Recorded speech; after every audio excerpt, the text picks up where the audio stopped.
మొత్తం నేను యాక్సెప్ట్ చేయటం వెంటనే ఆ అసెంబ్లీ సీటు ఖాళీ అయిపోయినట్టుగా దీన్ని నోటిఫికేషన్ లో కూడా పెట్టేయడం జరిగింది.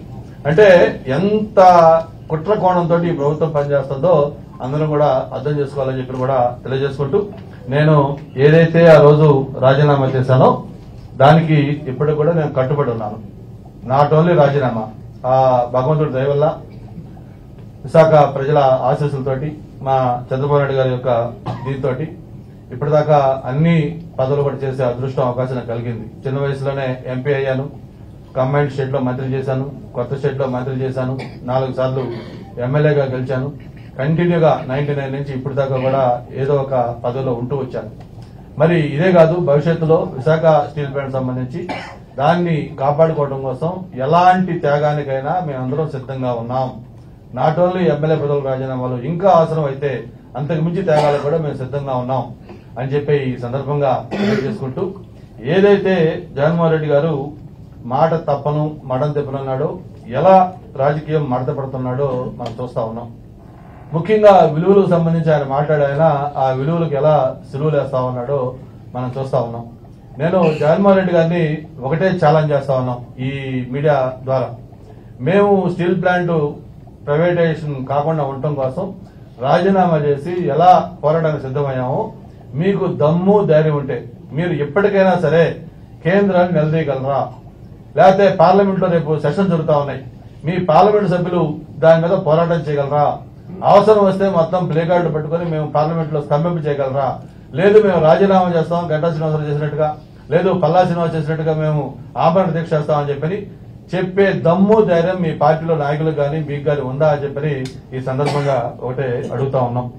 మీకు ఏదైతే రాజ్యసభ జరుగుతా ఉన్నాయో, ఈ రాజ్యసభ ఎన్నికల్లో ఒక పక్క మనం చూస్తా ఉన్నాం రోజు రోజు జరుగుతున్న పరిణామాలు.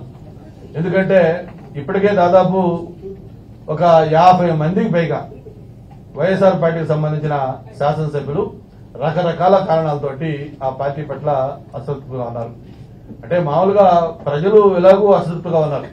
ఎప్పుడెప్పుడు ఎన్నికలు వస్తాయా, ఆ ఎన్నికల్లో మొత్తం అంతా చేయాలని చెప్పేదానికి రెడీగా ఉన్నారు. మరి ఈరోజు ప్రజలే కాకుండా పార్టీకి సంబంధించిన నాయకులు కూడా అసంతృప్తిగా ఉంటాం. ఒక పక్క వరుసగా చూస్తా ఉన్నాం.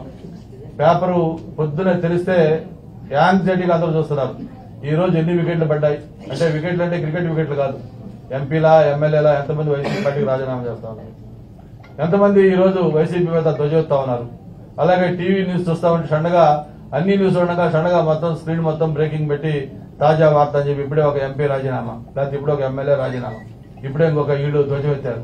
ఇట్లాగా ఒక అధికార పార్టీ 151 మంది శాసనసభ్యులతోటి 22 మంది ఎంపీలతోటి చరిత్రలో ఇప్పుడు విధంగా ఓట్ బ్యాంక్ తోటి వచ్చిన ఒక పార్టీ 4 సంవత్సరాల 9 నెలల సమయంలో ఇంత అప్రతిష్టకాలు కావడం ఇదే ఫస్ట్ టైం. మరి ఎలాగా ప్రజలు దీని మీద గుణపాఠం చెప్పడానికి సిద్ధంగా ఉన్నారని చెప్పి తెలియజేసుకుంటూ, ఏదైతే నా రాజీనామా అంగీకరించారో దాని మీద నేను ఒకటే జగన్మోహన్ రెడ్డి చెప్తా ఉన్నాను, ఇది నీ భవిష్యత్తుకి ఒక చెల్లు చీటి. ఈ నిర్ణయంతో మీరు ఒక అధపాతాళానికి మీరు పడిపోతా ఉన్నారు.